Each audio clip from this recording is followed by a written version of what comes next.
Hello বন্ধুরা, আবারও অনেক দিন পরে তোমাদের কাছে চলে এলাম এই মুরগির গিলে নিয়ে। তো চলো, আজকের রেসিপি হবে মুরগির গিলে চচ্চড়ি। তো ভিডিওটা কেউ স্কিপ করবে না, ভিডিওটা শেষ অবধি দেখতে থাকো। ভালো লাগলে অবশ্যই লাইক কমেন্ট শেয়ার করবে, আর প্লিজ প্লিজ প্লিজ চ্যানেলটা সাবস্ক্রাইব করবে। তো চলো, মুরগির গিলে চচ্চড়ি বানানোর জন্য কি কি লাগছে আর আমি কি করে বানাচ্ছি। এই মুরগির গিলে চচ্চড়ি দিয়ে কোনো কিছু লাগবে না, এটা দিয়েই এক থালা ভাত খেয়ে নেবে, ঠিক আছে? তো দেখতে থাকো, আমার সঙ্গে থাকো। তো চলো, এখানে পেঁয়াজ কুচি, রসুন, আলু, কাঁচা লঙ্কা, আদা নিয়েছি। আর মুরগির গিলেটা ভালো করে ধুয়ে চকচকা করে দেখো একদম সাদা ফকফকা করে নিয়েছি। তো কি বলবো তোমাদেরকে, অনেক দিন পরে চলে এসেছি। সবাইকে আমার চ্যানেলে ওয়েলকাম।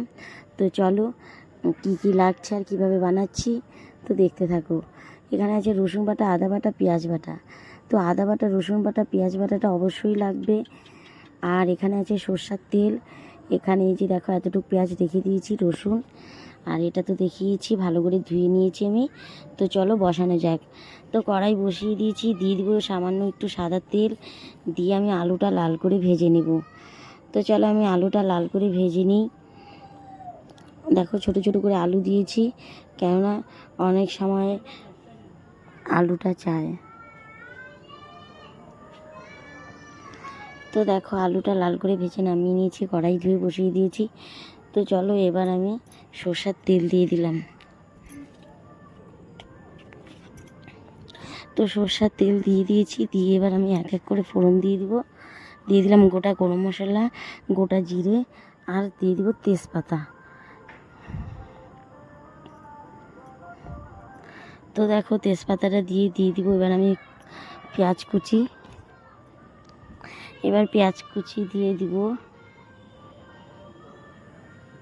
পেঁয়াজ কুচি দিয়ে আমি ভালো করে একটু হালকা লাল করে ভেজে নিব পেঁয়াজ কুচিটা। তো বেশি ভাজবো না। এই দেখো একটুখানি রসুন ছিল, রসুনটাও আমি দিয়ে দিলাম। দিয়ে পেঁয়াজটা নাড়াচাড়া করে নিয়ে আমি হালকা ভেজে নিব। তো চলো, দেখো পেঁয়াজটা আমার হালকা ভাজা হয়ে গেছে। এবার আমি এটাতে দিয়ে দিব লঙ্কা কুচিগুলো, সেই কাঁচা লঙ্কা কুচি।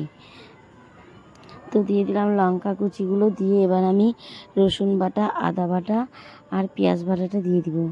দেখো দূরে মাই পাচ্ছে, পরশু দিন না, কালকে সোমবার, তার জন্য জল ঢালা দিয়েছি। তো দিয়ে দিলাম আদা বাটা, রসুন বাটা, পেঁয়াজ বাটা দিয়ে দেখো দিয়ে দিলাম বাটি ধুয়ে জল, কেননা এটার মধ্যে অনেকখানি মশলা লেগেছিল।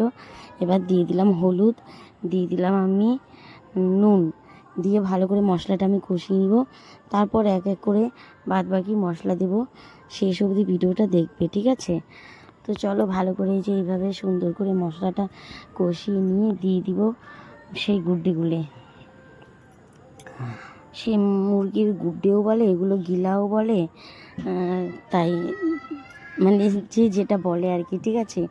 কেউ বলে মুরগির স্ট্রবেরি, মানে যার যেটা ভালো লাগে সেটাই বলে। তো চলো, মশলাটা কষিয়ে নিয়েছি, এবার আমি ধুয়ে রাখা গিলিগুলো দিয়ে দিচ্ছি। এই দেখো, তো গিলিগুলো দিয়ে আমি ভালো করে সুন্দর করে হালকা একটু কষিয়ে নিয়ে তারপর বাদবাকি মশলাগুলো দেবো।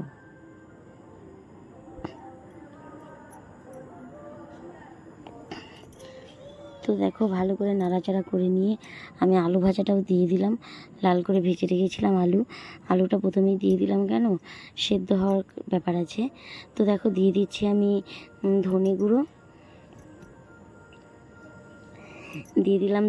আর দিয়ে দিলাম লঙ্কার গুঁড়ো, দিয়ে আমি এটা ভালো করে সুন্দর করে কষিয়ে নিব। আমি কিন্তু এটা একদম ঝোল করব না, একদম চচ্চড়ির মতন হবে। তো তোমরা যে যেরকম ঝাল খাও সেরকম ঝাল দেবে। আমি এটাতে বেশি করেই ঝাল দিয়েছি, কেননা আমি ঝাল খেতে ভালোবাসি, ঠিক আছে? তো দেখো আমার গলাটা বসে গেছে প্রচণ্ড। আমার কয়েকদিন আগে প্রচণ্ড শরীর খারাপ ছিল, আমি ভর্তিও ছিলাম হসপিটালে, তার জন্য তোমাদেরকে ভালো ভিডিও দিতে পারিনি, তার জন্য সরি, ঠিক আছে? তো দেখো এই যে তেল ছেড়ে দিয়েছে, আমি আঁচ কমিয়ে কষাচ্ছি কিন্তু, ঠিক আছে? তো দেখো দেখতেই এখনই ভালো লাগছে, এটা এখনও হয়ই নাই, তাহলে হলে কীরকম টেস্ট লাগবে সেটা বলো। তো দেখো আবারও আমি এটা সুন্দর করে কষিয়ে নিয়েছি। এটা থেকে কিন্তু জল উঠেছে, আমি একদম জল দিইনি। তো দেখো এই যে সুন্দর করে নাড়াচাড়া করে নিয়ে আমি এটা আরও একটু কষিয়ে ভেজে নিব।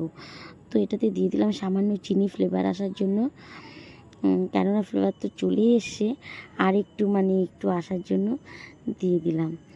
তো চলো এটা আমি সুন্দর করে আরও শুকনো শুকনো করে কষিয়ে নিব, নিয়ে হালকা সামান্য একটু আমি এসে দিব। তো চলো আমি আরেকটু এটা কষিয়ে নিই লাল লাল করে।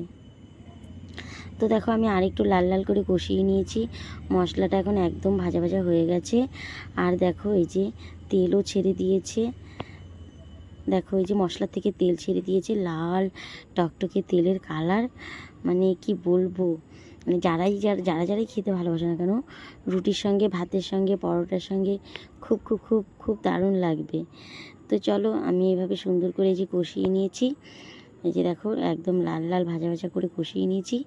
সামান্য এটাতে আমি একটু জল দিয়ে দিব, কেননা হালকা একটু জল দেবো, বেশি দেবো না। তো চলো তোমাদের এরকম মানে গিলে চচ্চড়ি কে কে খেতে ভালোবাসো অবশ্যই কমেন্টে জানাবে। তো চলো হালকা সামান্য একটু জল দিয়ে দিলাম আমি, দিয়ে এটা আরেকটু আমি সুন্দর করে সেদ্ধ করে নিব। দেখো সেদ্ধ তো হয়েই গেছে, চচ্চড়ি মানে কি সেটা নাড়াচাড়া কষা কষাতেই সেদ্ধ হয়ে যায়, এটা সেরকম কোনো টাইম লাগে না। তো দেখো এরকম চ্যাপচ্যাপা ভাব কীরকম লাগে, তার জন্য আমি আরেকটু লাল করে সুন্দর করে একদম কষা কষা টাইপের আমি বানিয়ে নিয়েছি।